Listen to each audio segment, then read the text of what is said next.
마마 쓰리거나.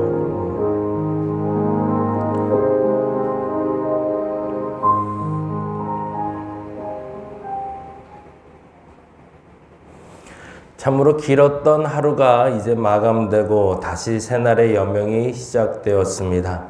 주께서 허락한 날인 줄 믿사오니 이 날을 살아갈 지혜를 허락하여 주옵시고 새롭게 대선의 결과를 순복하고 받아들인 이들에게 주께서 함께하여 주시옵소서.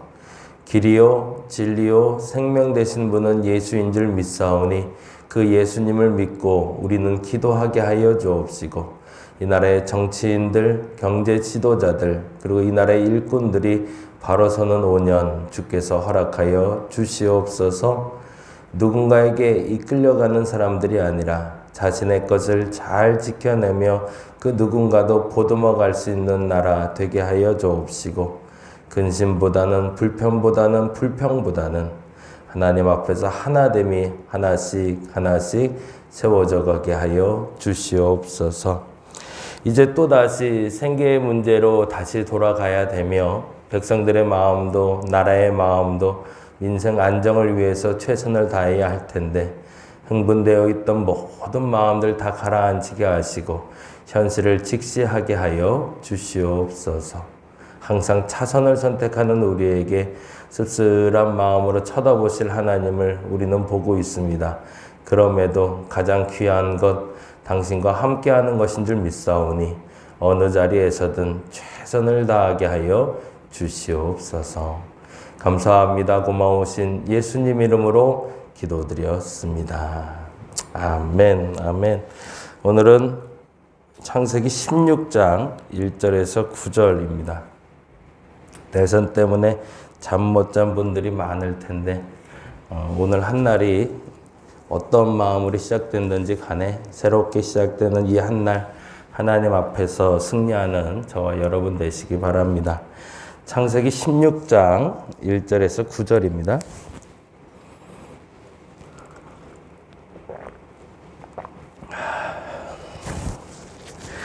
창세기 16장 1절에서 9절 같이 한 목소리로 읽도록 하겠습니다. 아브라함의 아내 사레는 출산하지 못하였고 그에게 한 여종이 있으니 애굽 사람이요 이름은 하갈이라. 사레가 아브라함에게 이르되 여호와께서 내 출산을 허락하지 아니하셨으니 원하건대 내 여종에게 들어가라. 내가 혹 그로 말미암아 자녀를 얻을까 하노라 하매 아브라함이 사레의 말을 들으니라. 아브라함의 아내 사레가 그 여종 애굽 사람 하갈을 데려다가 그 남편 아브라함에게 첩으로 준 때는 아브라함이 가나안에 거주한 지 10년 후였더라. 아브라함이 하갈과 동침하였더니 하갈이 임신하매 그가 자기의 임신함을 알고 그의 여주인을 멸시한지라. 사레가 아브라함에게 이르되 내가 받은 모욕은 당신이 받아야 옳도다. 내가 나의 여종을 당신의 품에 품어두었거늘 그가 자기의 임신함을 알고 나를 멸시하니 당신과 나 사이에 여호와께서 판단하시기를 원하노라. 아브라함이 사레에게 이르되 당신의 여종은 당신의 수중에 있으니 당신의 눈에 좋을 대로 그대로 행하라 하매 사레가 하갈을 학대하였더니 하갈이 사레 앞에서 도망하였더라. 여호와의 사자가 광야의 샘물 곁 곧 술길 샘 곁에서 그를 만나 이르되 사레의 여종 하갈아 내가 어디서 왔으며 어디로 가느냐.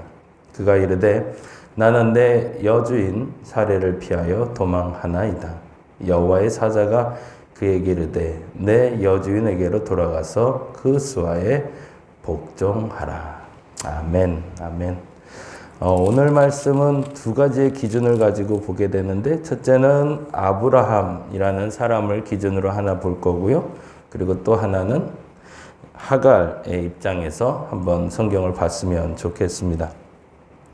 아브라함이 아이를 낳을 거라는 이야기를 듣고 하나님 앞에서 기도하고 응답받았다라고 했지만 그것이 차선이다라는 얘기 드렸죠.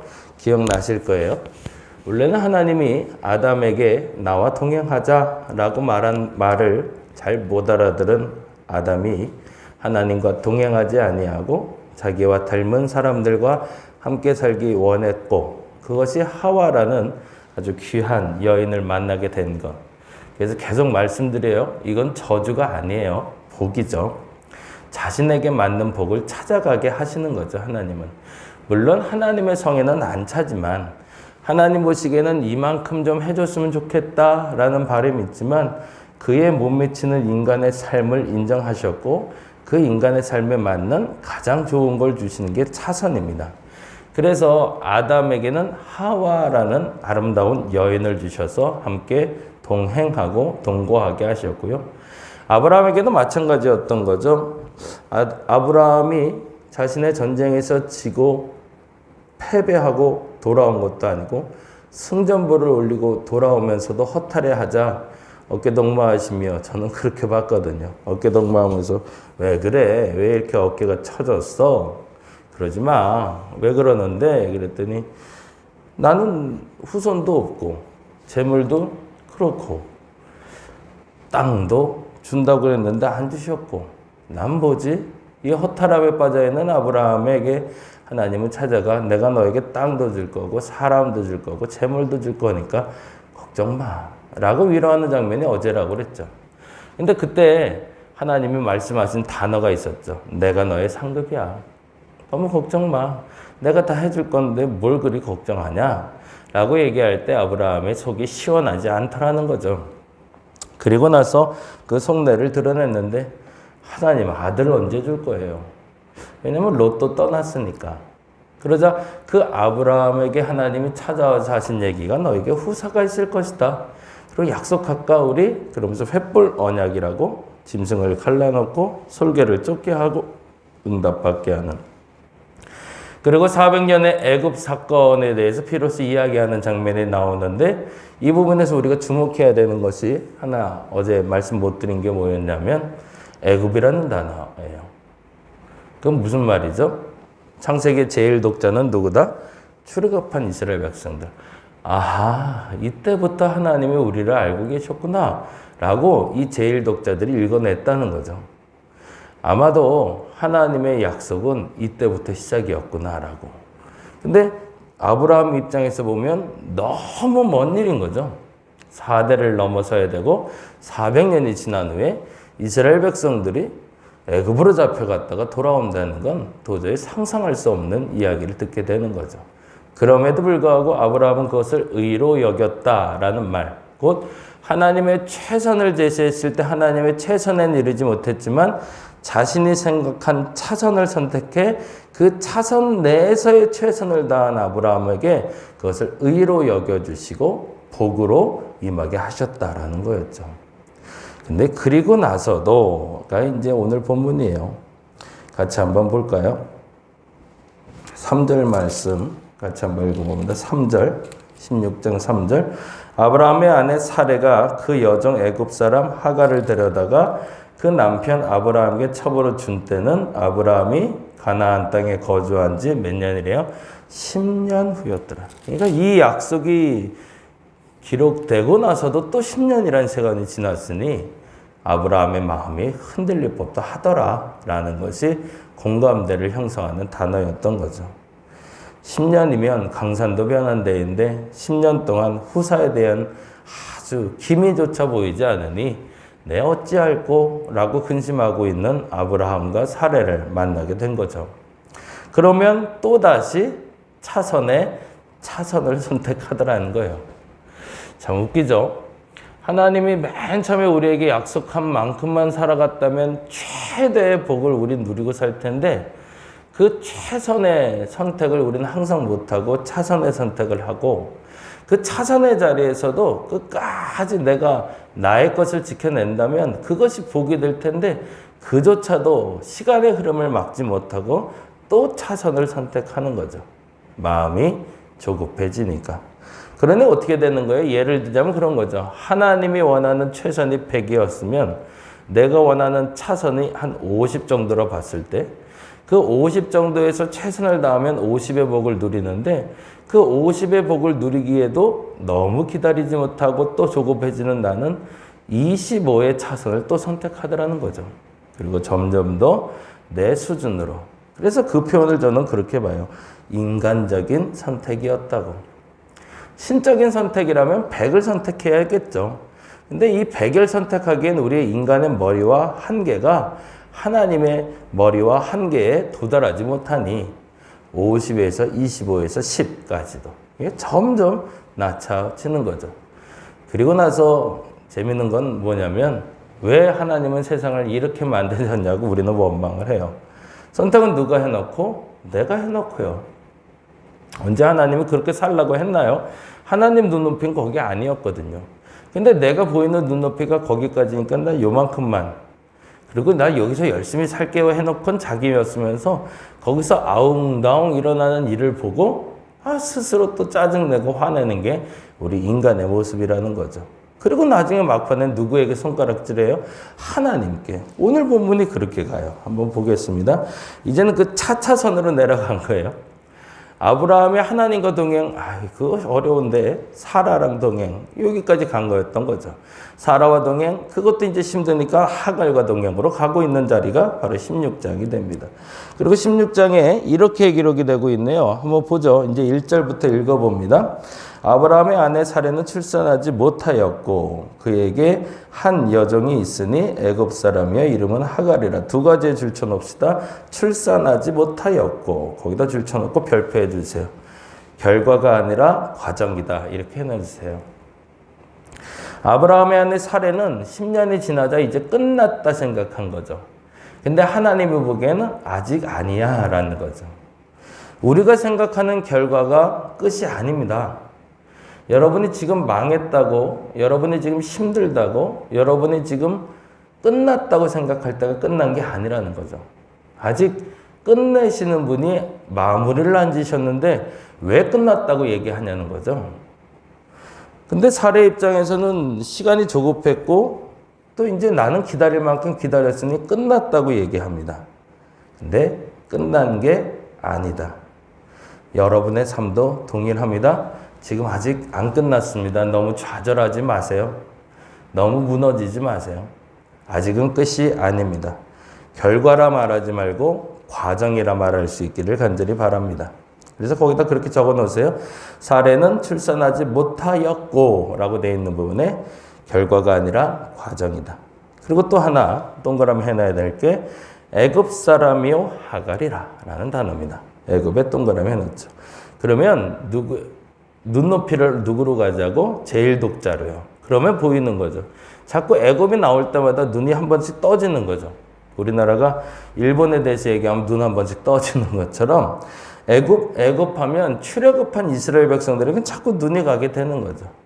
그리고 나하고 비슷한 일을 경험하고 있네 라고 느끼게 만들어줍니다. 이 얘기는 나중에 한 번 더 하고요. 다른 얘기가 복잡해질 수 있으니까 중요한 건 오늘 이 얘기 출산하지 못하였고 결과가 아니라 과정이다. 그리고 나서 2절에 이렇게 됩니다. 사레가 아브라함에게 이르되 여호와께서 내 출산을 허락하지 아니하셨으니 결론을 냈잖아요. 그렇죠? 사레는 이미 결론을 냈어요. 근데 하나님이 결론 내셨나요? 아니요. 하나님은 아직 결론 내지 않았는데 스스로 결론 지어버린 거죠. 그리고 이렇게 얘기합니다. 원하건대 내 여종에게 들어가라. 내가 혹 그로 말미암아 자녀를 얻을까 하노라 하며 아브라함이 사레의 말을 들으니라. 너무나 인간적인 우리로 돌아온 거죠. 신적인 눈높이가 100. 그거보다 좀 신과 교통하는 게 50. 그러면 너무나 인간적인 것 25. 왜 그럴까요? 당대에 첩을 들이는 건 지금 아브라함이나 사레만 고민하고 있지 남들은 다 하던 일이거든요. 이건 언제부터 있었죠? 라멕 때부터 있었잖아요. 두 여인과 사는 얘기는 벌써 한참 전 얘기예요. 자녀가 없으면 여인 하나 드리는 건 그리 어려운 게 아니던 시대예요. 그런데 그때 그렇게 살아왔던 사람들이 인간의 자리로 돌아갔다는 거죠. 여기서도 사실은 복을 누릴 수도 있는 거죠. 왜? 조금 낮아졌긴 했지만 거기 또한 하나님은 아예 불가능하게 존재하지 않는 자리는 아니었으니까. 그런데 그 다음 일이 이렇게 됩니다. 3절 볼까요? 아브라함의 아내 사레가 그 여종 애굽 사람 하갈을 데려다가 그 남편 아브라함에게 첩으로 준 때는 아브라함이 가나안 땅에 거주한 지 10년 후였더라. 여기까지가 이제 진행 과정. 그 다음부터 일어나는 일을 봅니다. 그런데 인간의 자리로 들어가면 이런 일이 있다는 거죠. 4절. 아브라함이 하갈과 동침하였더니 이제 인간적인 자리로 돌아온 거죠. 하갈이 임신하며 그가 자기의 임신함을 알고 그의 여주인을 멸시한지라. 동그라미. 멸시의 동그라미 하고요. 5절. 사레가 아브라함에게 이르되 내가 받은 모욕. 동그라미. 그리고 나서 이렇게 보죠. 인간적인 자리에서 시작된 첫 번째 사건은 멸시하는 것. 그리고 두 번째는 모욕당하는 것. 무슨 일이 벌어져요? 관계가 깨지기 시작하는 거죠. 아담과 하와에게 첫 번째 복은 아담에게 나와 함께 살자. 근데 차선의 복은 하와와 같이 행복해라. 근데 하와가 선택한 것은 하나님의 뜻을 거역. 그래서 나타난 결과는 뭐죠? 아담과 하와가 서로 관계가 분열되는 거였죠. 마찬가지로 인간의 자리로, 인간적인 자리로 내려왔던 아브라함과 하갈에게 일어난 일은 화목하고 온전해지는 것이 아니라 멸시하고 모욕하는 자리였다는 거죠. 그리고 핑계를 누구한테 대고 있어요?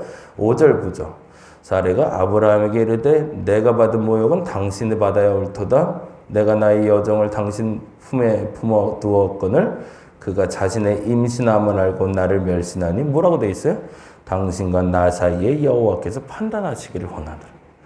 그리고 누구 핑계대요? 하나님 핑계대고 있는 거죠. 누구랑 같아요? 우리랑 같죠. 다시 한번 정리할게요. 하나님은 맨 처음에 나를 만났을 때, 그리고 내게 처음 요청하시는 건 나와 함께 하자. 조금 더 구체적으로는 하나님이 주시는 복을 누려라 라고 얘기하신다는 거죠. 근데 그리고 나서 하나님 기다리세요. 내가 선택할 복의 단계를.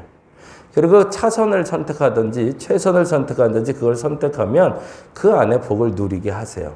근데 전제는 그 선택한 것을 끝까지 지켜냈을 때. 근데 스스로 결론 짓고 또 다른 과정으로 내려가기를 원하는 이에겐 그 밑에 단계의 차선을 또 선택하게 하시고 그 안에 복을 누리게 하지만 결국에 인간적인 생각까지 바닥으로 내려온 인간들에겐 관계의 회복보다는 관계의 분열이 나타나더라는 거죠. 그리고 누구를 원망해요? 하나님 원망하는 거죠. 왜 하나님 나를 이 자리까지 내려 보내셨냐고. 누가 선택해놓고 내가 선택해놓고. 이제 마지막 하나만 더 보고 갈게요. 그런데 그 선택의 기준에 부합하지 못한 것도 아니라 선택할 수조차 없는 사람이 있어요. 그게 바로 하갈이죠. 그래서 하갈에게 8절에 이렇게 질문하십니다. 이르되 사레의 여종 하갈아 내가 어디서 왔으며 어디로 가느냐. 이게 굉장히 중요한 질문이 있어요. 여기까지만 볼게요. 내가 어디서 왔으며 어디로 가느냐 줄쳐놓으시고요. 우리 인생에 대한 질문이죠. 그런데 이 질문을 던지기 전에 여호와께서 이 답을 먼저 주세요. 그 답이 뭔지 보세요. 8절에 뭐라고 되어 있죠? 이르되 사레의 여종 하갈아. 거기다가 별표 해놓을게요. 내가 어디서 왔으며 어디로 가느냐. 그 질문의 답은 뭐예요? 너는 사레의 여종이다 라고 얘기해 주시는 거죠. 하나님은 나를 부르실 때 부르시면 내가 누구인지 먼저 알려주시는 거죠. 그리고 그 자리에서 내가 있어야 될 걸 다시금 회복해 하시는 게 하나님이십니다. 이 얘기는 나중에 다시 한번 하고요. 오늘은 그렇게 기도했으면 좋겠습니다. 선택한 것에 대해서 하나님 원망하지 말자고요. 충분히 생각할 시간 주셨고 충분히 결과를 받아들일 시간도 주셨는데 그것 때문에 원망하지 않았으면 좋겠습니다. 특별히 오늘은 대선을 끝나는 첫날입니다. 그래서 더 많이 원망도 있고 서운함도 있고 속상함도 있을 사람이 있고 기뻐할 사람도 있고 감사할 사람도 있을 겁니다. 근데 이 선택이 누구 때문에? 아니요. 나의 최선이었을 뿐입니다. 그리고 이제 이 안에서 우리는 누릴 수 있는 복과 이 안에서 내가 할 수 있는 일을 빨리 찾아내셔야 됩니다. 그래야 분열되지 않고 멸시당하지 않고 서로 모욕 주지 않는 세상이 시작될 겁니다. 우리 다시 한번 다짐하고 갔으면 좋겠습니다. 하나님 원망하지 않기. 선택은 내가 했다.